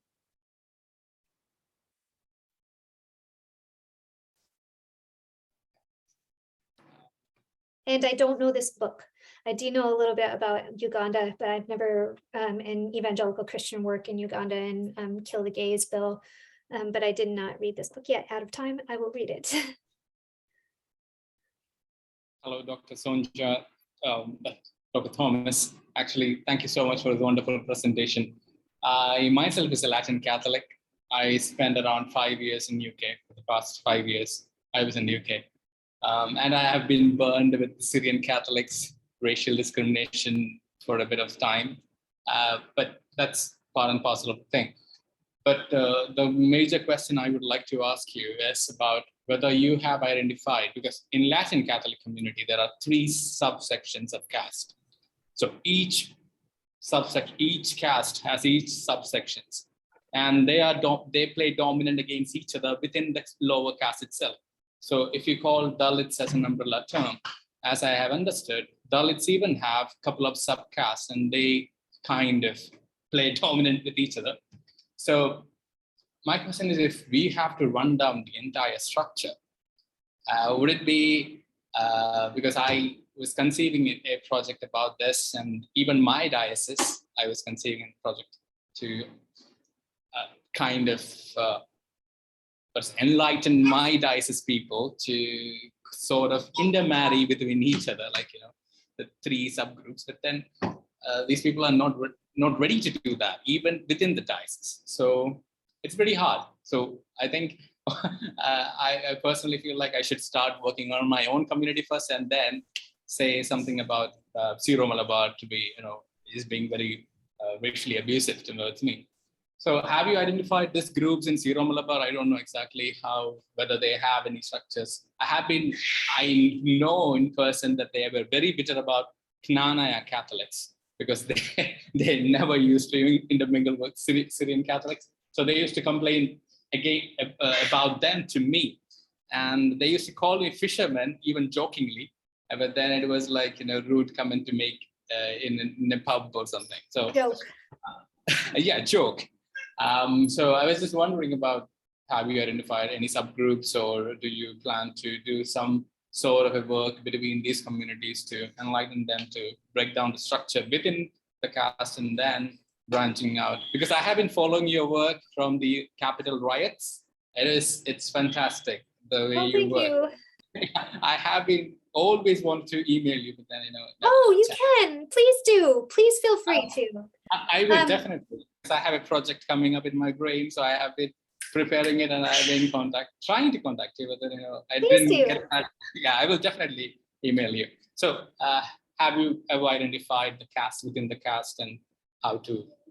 This is such a good question, right? Like, so I just mentioned like how the Kerala state recognizes forward versus OBC, but I just try to like lump things together and say Dalit Bahujan Latin Catholics, because there are Dalit Latin Catholics too.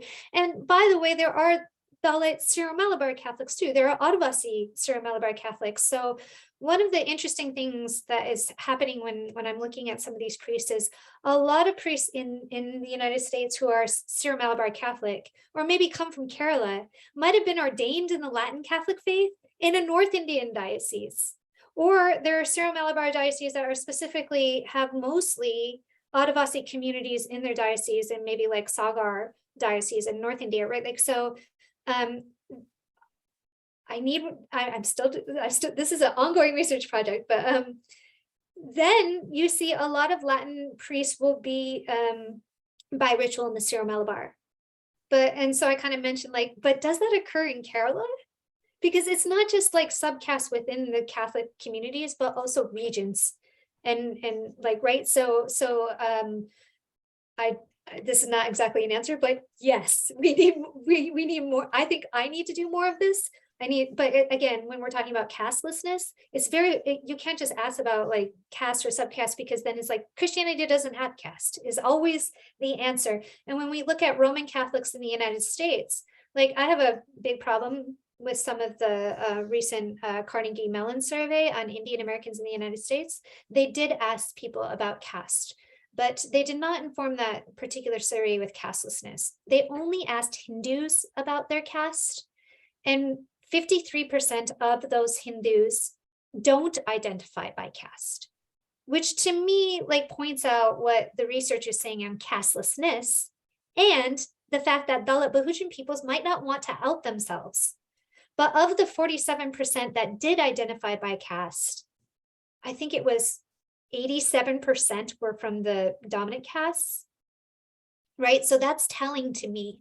What they also found when they looked at Christians was the majority of survey takers who answered this Indian American survey that were Christian identified as Roman Catholic. And when I ask Syro-Malabar Catholics about, how they identify Christian-wise, they will say Roman Catholic, right? Which, it is true. Yeah, please, Sam. You're muted. It's very funny how Syro-Malabar Christians in Kerala, whenever we approach them, say, oh, I'm a Roman Catholic. And they consider the term Roman Catholic as higher than Latin Catholic somehow, when Latin Catholics are actual Roman Catholics. Syrian Catholics. Right. I mean, Roman Catholics, I'm from a Catholic family. I'm a practicing Catholic. We say Mhm. one holy Catholic, the apostolic faith, right? Like Yes, yes. in the state of Maine, there's a lot of Lebanese Catholics. So there's a Maronite church, which is of the Eastern Rites in the Syriac tradition. And I attend that with my daughter, and they'll say one holy Catholic apostolic church, right? Like we're all Roman Catholics. All Yes. Catholics are Roman Catholics, Yeah. right? So I have tried to talk about how the use of the term Roman Catholic is a way to be casteless. You don't have to talk about even the subcasts within Syro-Malabar Catholics.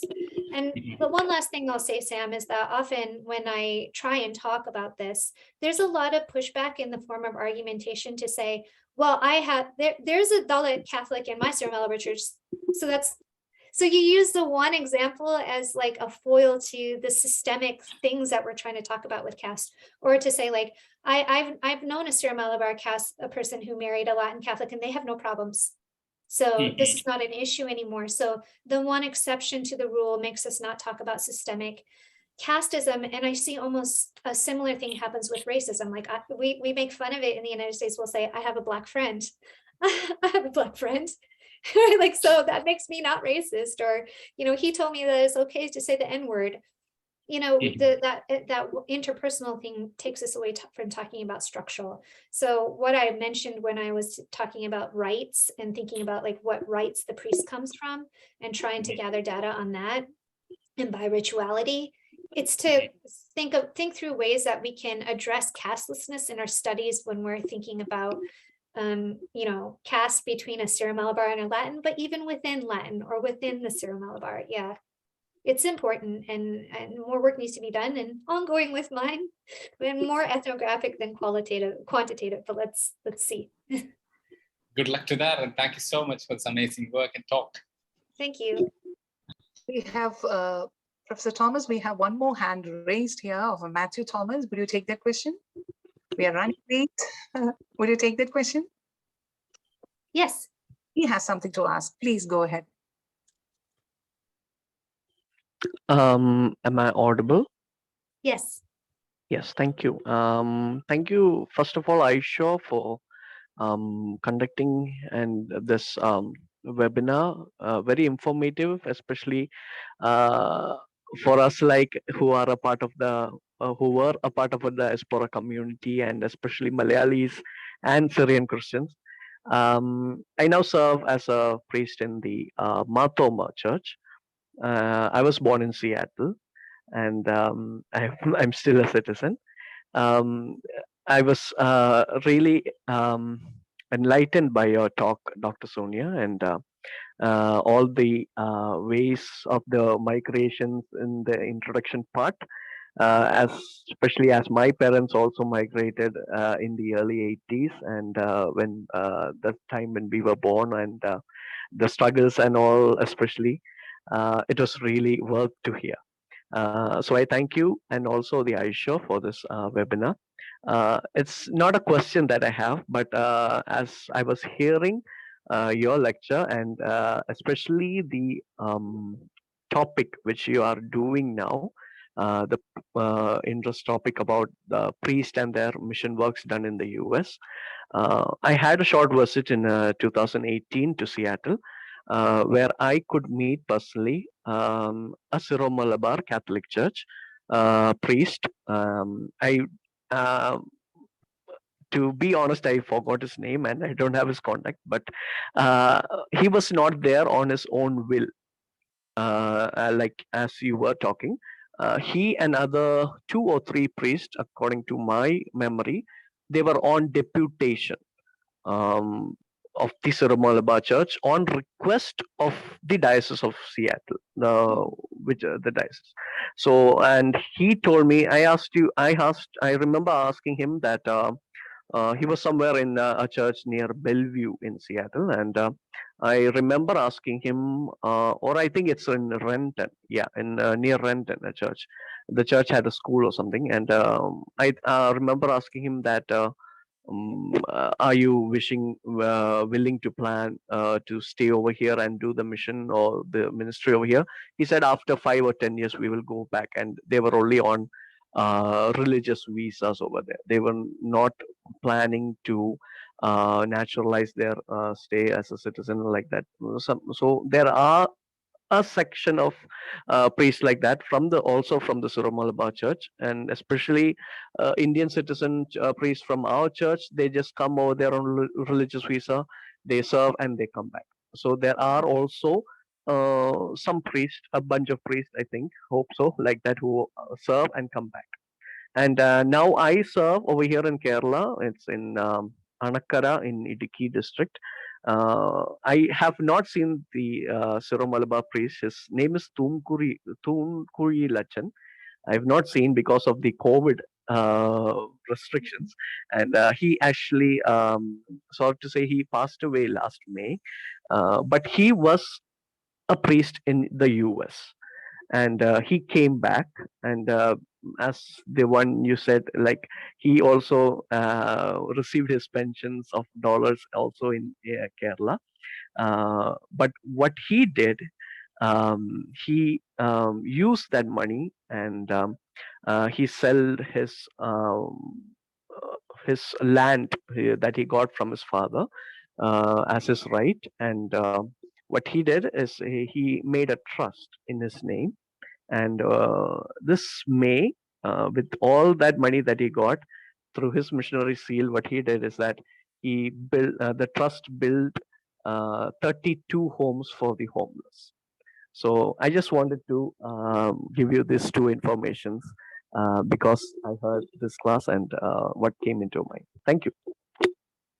Thank you for the story and also your question. And, you know, I will say, like, I'm curious to the priests that you met in Seattle that were not, that were sent, if they were religious order priests, because religious order priests have a kind of different migration pattern than diocesan priests. But yes, most of the priests in the US who are on mission work come on religious worker visas, which are less of a time. It's only a 2-year visa. So the Diocese of Great Falls Billings, which is the diocese of my upbringing, always tries to make sure that they can kind of fast track to make the priest stay a little bit longer, because as the bishop told me, I'm paraphrasing, but it doesn't make sense to invest that much and only have somebody there for 2 years, especially because, like, it's such a culture shock to come to a very small community like that. So they try and elongate the visa stay almost immediately. But also, like, some priests, I don't even know how to say it, aren't successful, but it's like a lot of priests will have told me something to the effect of, like, I expected skyscrapers, right? Like it's very hard to adjust. The winters, I talked to a priest once who didn't know how to turn the heat on. And the white priests in the nearby town didn't tell them, so they were wearing coats to bed until somebody showed them how to use the heating, right? Like, so it's not the easiest thing to come. And a priest life in the United States is very different than in India, especially the Syro-Malabar community. Like, if you go to a house in a Syro-Malabar community, they'll serve you snacks, and it's a very big thing that a priest is coming to your house, right? Like, but it's a very kind of a lonelier life in the US, right, in the rectories. So it's some priests adapt well, and some priests, a lot of the congregations are not told, right, that an Indian priest is suddenly going to come into a parish. So there could be a lot of disconnects, and some priests thrive in it, and others maybe think, like, okay, my calling is more for work in India than it is here. And most of the priests that I've encountered, and most of the networks that I've seen over the years, even if they haven't been interviews, I've tracked certain priests over the decades. I'm like, okay, this person clearly went back to India. You can see most of them are not being incarnated. Most of them have been going back to India. And to your second point, I'm so glad that you said this about, like, a priest who was incarnated and then retired in India, and then gave back to the community, because I ended the talk saying, like, I'm not saying that all priests are in it for a financial gain, or that all things are corrupt here, because I've seen so much just amazingly good work. I'll give you another example. Just things that I wouldn't have expected when I saw this, when I first started doing this research. A priest who went back to India, and because a lot of these communities and rural communities are aging, if there has been deaths in the family, if you want a mass said in name of a loved one, the particular days were already filled, and so congregations in Montana were sending it to this Indian priest to give in his parish in India, right? So, like, there's been amazing spiritual journeys that aren't just in the US.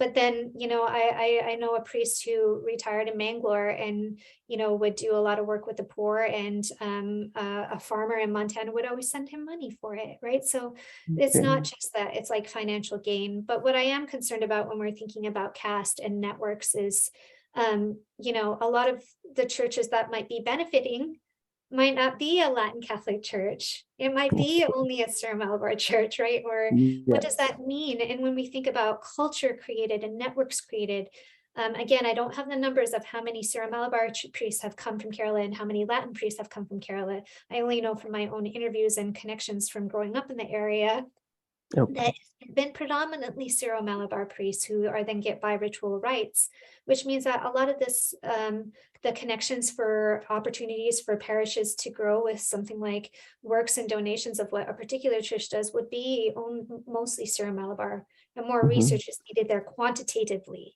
and not just the qualitative work that I've been doing. But thank you for that comment.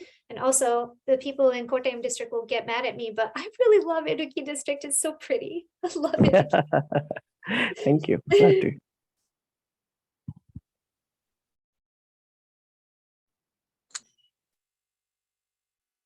Can I ask a question, Dr.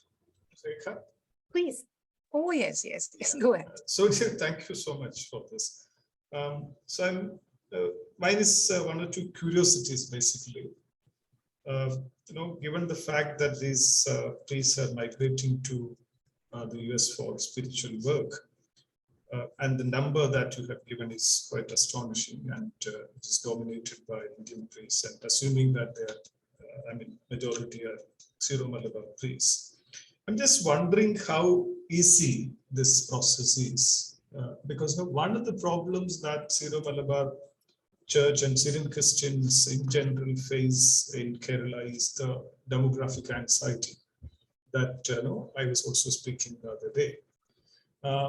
And one reason why the church hierarchy is so anxious about this is because of the decline of the family capacity to dedicate children for the service of the church, right, as priests and nuns. So running short of priests and nuns is a real concern here, right? So in such a situation, how is possible for the church to basically supply, priests for overseas services, overseas spiritual services in locations like the US? And again, you have to undergo this bi-ritual faculty, which, as you rightly said, can be imagined at all, to be done in Kerala by a Syrian priest. So how easy it is, how this process is administered within the hierarchies of the church is one curiosity. Second thing is, I was also curious to know how the Syro Malabar Christians in the US actually takes this, right? Say, for instance, you have a hierarchy there. You have the Diocese of Chicago, of Syro Malabar, and you have, of course, bishops and priests working over there. They also understand that recently there is an attempt on the part of this diocese to nurture US-born priests, right? From the community. There is a campaign going on. So I'm just wondering how they're actually taking this, and are they part of the effort, are facilitators, or they're trying to block it? How is their response? Yeah.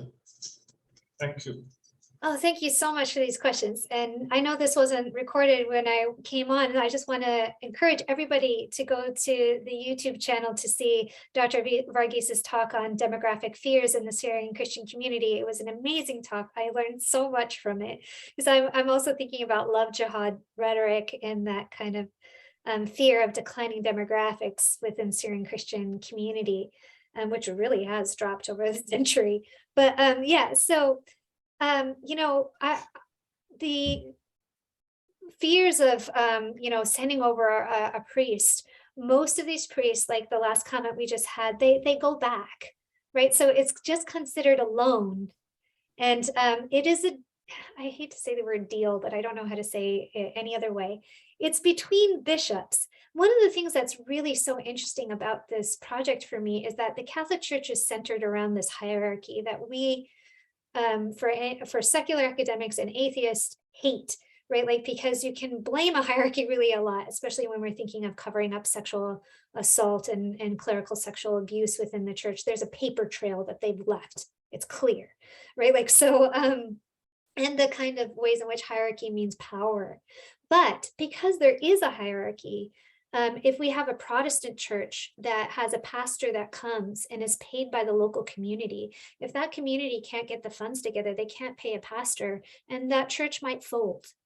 But the Catholic Church won't, because the priest is supplied by the diocese, right? So if the bishop of Great Falls Billings told me, if you can keep the lights on in your church, we will make sure you have a priest, so that spiritual kind of like, it will never go down. You'll always be fulfilled, right? Like, so in that way, if a bishop can make a kind of deal with a bishop over here, then you could get like one priest or maybe a priest, and then the bishop will say, okay, it worked with this diocese, and now I trust that this bishop is going to get me a good priest. Because there's another thing too, like if a diocese over here doesn't like a priest, they're like, yeah, sure, here's one, right? I've had that too, right?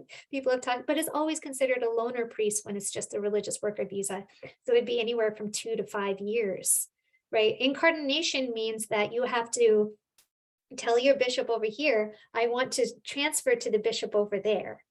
So I am very curious as to how those conversations take place, but they're between the bishops. They're between the priest and the bishop over here and the priest and the bishop over here, right? So when I talk to the bishops in the United States, most of them will just say like, we're so lucky we have one now incarnated into the diocese, right? But the details of how those conversations went down, how happy the bishop was to have a priest leave their diocese and go to another diocese, I can only imagine, especially based on the spheres of not just women in the Syro-Malabar Catholic hierarchy not having enough children and doing family planning, but then the other thing of like fears of outmigration leading, I could only imagine that it adds to this kind of idea of like, no, we don't want our Syro-Malabar priests to be incarnated over there. We want them back after their mission work is done.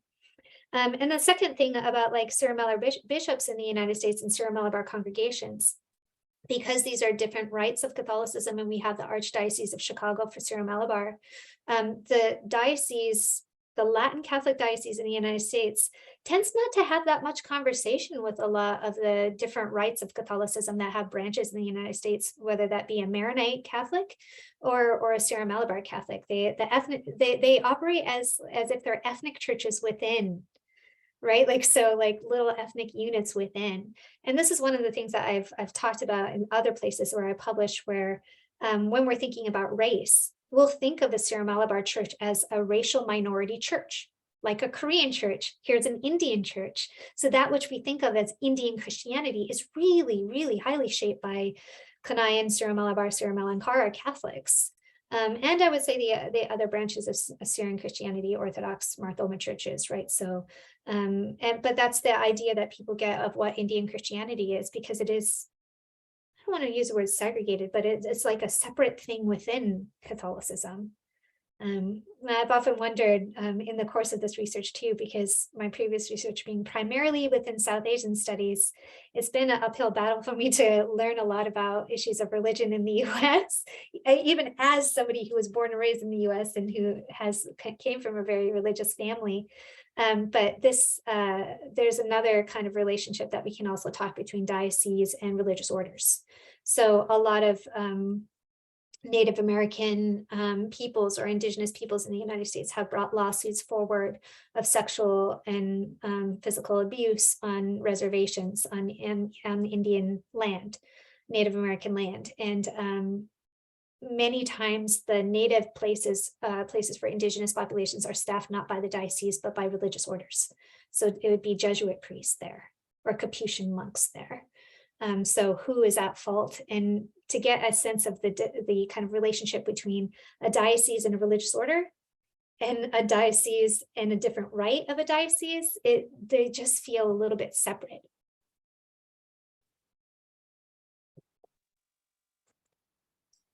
Thank you. I think we can wind up now. Are there any more questions? We are running late, so I think we can wind up now. So thank you so much. I thought when we started, I thought it was going to be a long evening. It's been 2 hours and there was not a single moment of boredom. Thank you, Professor Thomas, for those invigorating ideas that you shared with us today. You helped us to look at the certain premises which are so invigorating, so stimulating to think about. And thank you once again for enlightening us to many ideas, these many ideas that you shared with us.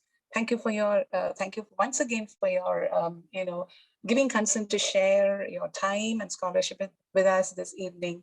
We would like to see you at Mahajaraja's probably next year. We would like to host you there at Mahajaraja's. So I thank you wholeheartedly for everything. Thank you so much. I'd like to extend thanks to my participants who are here, who are still here. We are, I think the time is 8:07. There are still 19 participants eagerly waiting, patiently waiting, I must say. Thank you so much. And the wonderful questions, those people who asked those wonderful questions, I thank them too. Thank you very much once again. Thank you and good night. Thank you, everyone. Thank you. Have a good day, Sonia. It's morning time for you. Yes. It's morning for me. Yes. Good night for us and good day for her. Yeah. Thank you. Thank you so much. Bye, everyone. Bye. Bye. Thank you, Sonia. Bye, Fatima teacher. Bye, Mahmoud.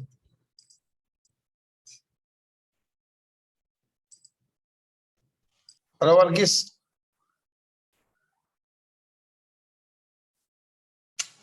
Hello.